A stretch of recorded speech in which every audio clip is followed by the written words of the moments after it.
Welcome back to Power Play. Bank of Canada Governor Tiff Macklem is charged with tackling inflation and getting it down to a 2% target, something he warned would hurt. So facing skyrocketing inflation, the bank brought in a rapid-fire series of rate hikes starting in spring of 2022. The result?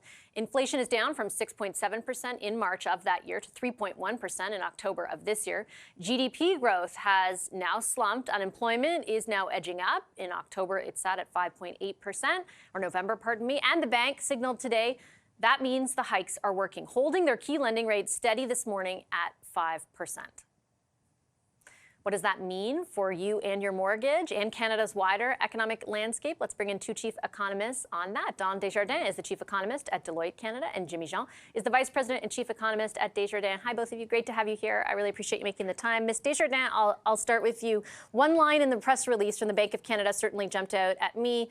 Overall, after laying out some data points, it read, these data and indicators for the fourth quarter suggest the economy is no longer in excess demand. What does that mean in layman's terms, and how does it inform the decision today? Well, it means that the economy is operating in line with supply. So you've got some good balance going in the economy right now.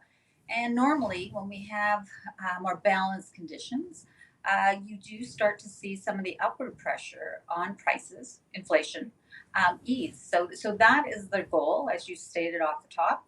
They want to get inflation to 2. It's not there yet, but certainly as the economy slows, gets a little bit more in balance, we think we're going to see some of those excess price pressures come out.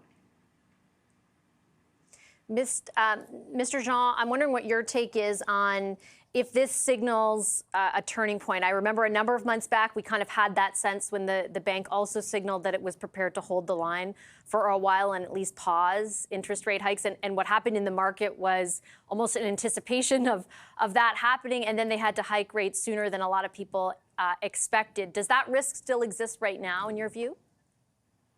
Well, yeah, but the key difference is that time has passed and we're in a bit of a different context now. Look, there's a contradiction in the statement this morning. On one hand, they mentioned that the interest rates, the high interest rates, are having the intended effect on growth. There's no more excess demand and the economy is pretty much stagnant. But on the other hand, they mentioned that they might still increase interest rates. So I think the more it goes, the more you're seeing that this does not really make sense. If the economy is slowing, and you are seeing also those inflation measures, core measures. They haven't the ones they mentioned today were actually the highest one, but we track some inflation measures that are actually much more encouraging. So the way things are going, I think they're going to discover quickly in 2024 that it doesn't really make sense to keep rates as high as they are. Do you think they're saying that or signaling that, Ms. Desjardins, because of what happened in the past, that when they signaled that maybe perhaps those hikes were off the table, that the economy and people in this country responded so quickly? I think it is absolutely the case. I mean, when we think about the spring housing market, after the bank had hit that pause button in January, it was very startling, actually. I thought that we would see such a rapid recovery in the housing market. And once they resumed those rate hikes, of course, we did see the cooling that we're experiencing right now. So I think the language is really geared to say, don't get too anxious that rates are going to move down quickly. We're going to continue to maintain tight monetary policy until we're really assured that, in fact, inflation is going to hit that 2% target. There are measures, as Jimmy said, that we are seeing, that prices are coming down on a broad swath of the basket.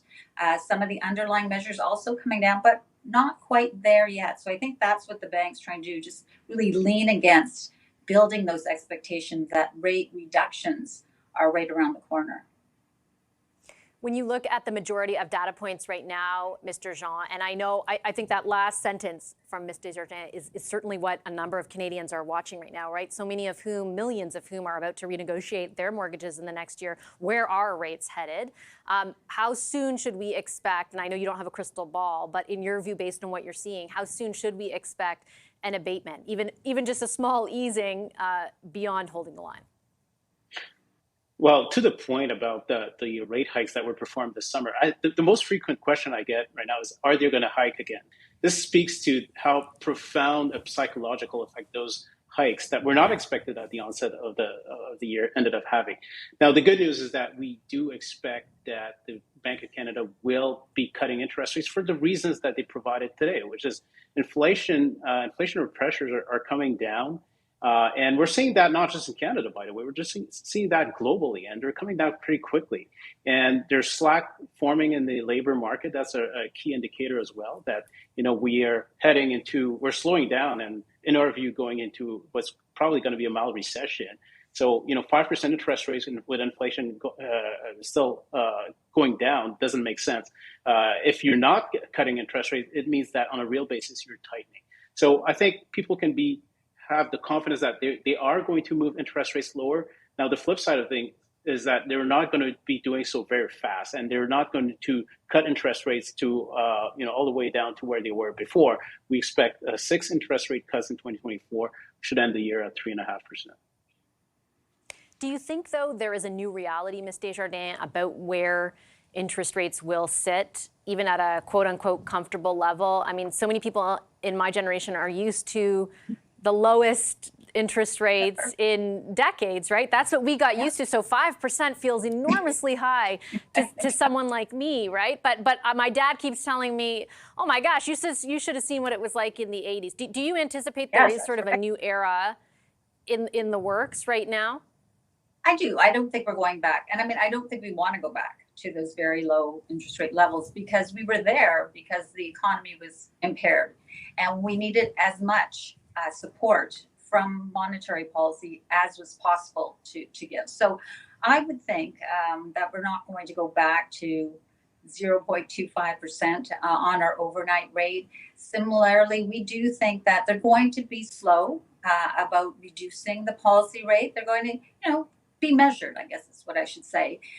So we have fewer rate reductions in 2024, but even as we get to the end of the road, as we start to see where they're going to settle, it will be, at least in our view, more around the 3% range than much lower. I'm sorry, the much lower rates we were used to.